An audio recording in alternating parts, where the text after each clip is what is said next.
Bonjour et bienvenue sur cette nouvelle vidéo. Alors aujourd'hui j'ai envie de vous parler de comment associer deux cartes entre elles avec le jeu du petit Lenormand. C'est une question qui revient assez souvent et on me demande souvent en fait quelles sont les combinaisons de cartes, quel sens je leur donne quand telle carte sort avec telle carte. Et en fait j'ai pas de réponse à donner, j'ai pas de réponse toute faite.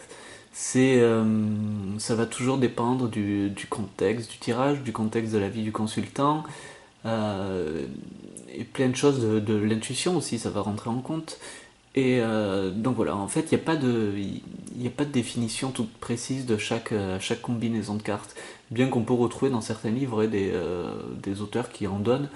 Euh, mais il ne faut pas les prendre au pied de la lettre et s'imaginer que c'est les seuls qu'on puisse faire en fait.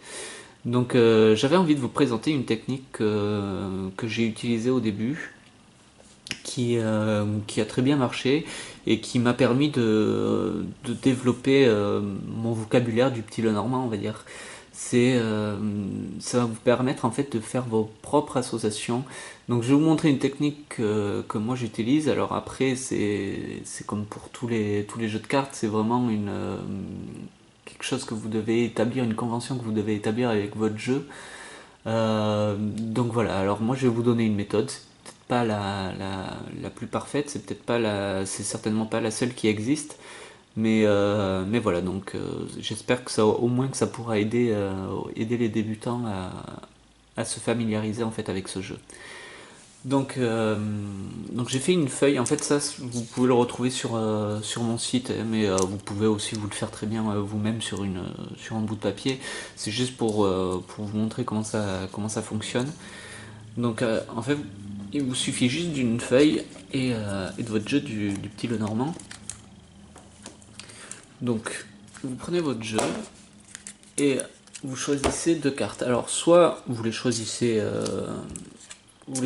vous-même lors d'un tirage, si vous faites des tirages journaliers par exemple, ou alors si vous voulez vraiment approfondir cet exercice, vous pouvez les passer une par une avec tout votre jeu. Donc voilà, vous faites ça à votre rythme et comme vous le souhaitez. L'essentiel c'est d'avoir deux cartes, donc la première et la deuxième. Donc ici on a le mont et la carte 18, la carte du chien. Donc en fait, à partir de là, vous allez établir une liste de mots-clés pour chaque carte. La méthode que moi j'utilise, c'est que la première carte représente tout le temps le sujet. Enfin, oui, alors pas forcément un sujet au sens propre du terme, mais ça va être vraiment l'idée de la réponse, le sujet principal, le centre de la réponse. Et la carte qui va venir après, c'est vraiment le complément, c'est ce qui va la compléter. Ça peut être sous forme de verbe, d'adjectif, mais ça peut être vraiment assez différent. C'est un complément, c'est vraiment un complément d'idée par rapport au sujet principal. Donc là, par exemple, avec le mont, alors vous regardez votre carte et vous notez tous les mots-clés qui peuvent vous venir face à cette carte. Donc là, avec le mont ou la montagne, on a par exemple le mot-clé obstacle. Donc vous notez vos mots. Donc voilà, et ainsi de suite. Hein, vous notez, donc avec le mont, on a obstacle, difficulté.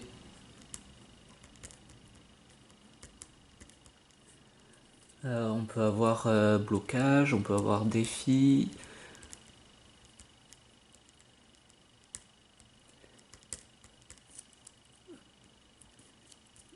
Défi, on peut avoir le mont, c'est une carte aussi de retard. C'est une carte de solitude. Après, bien sûr, c'est vos propres mots-clés. Hein. Euh, J'arrive plus à écrire. C'est vos propres mots-clés. Hein. C'est vraiment les mots qui vous viennent quand vous regardez cette carte-là. Donc après, bien sûr, vous pouvez prendre idée dans des livres ou quoi que ce soit, mais faut essayer de faire cet exercice de façon à ce que ça vienne vraiment de vous pour que vous en imprégniez vraiment en fait. Donc voilà, par exemple, donc voilà, mettons, on a cette liste de mots pour la première carte, le sujet. Et en deuxième carte, donc là on a le chien. Donc avec chien, vous faites pareil, vous notez des mots-clés, alors moins sous forme de sujet, mais plus sous forme d'adjectifs ou d'adverbes, etc. Donc là, par exemple, on a fidèle. On peut avoir ami ou compagnon.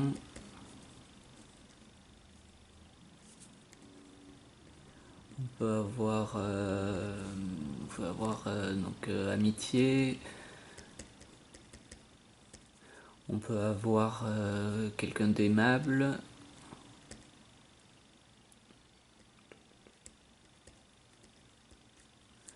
On peut avoir l'idée de dépendance, par exemple.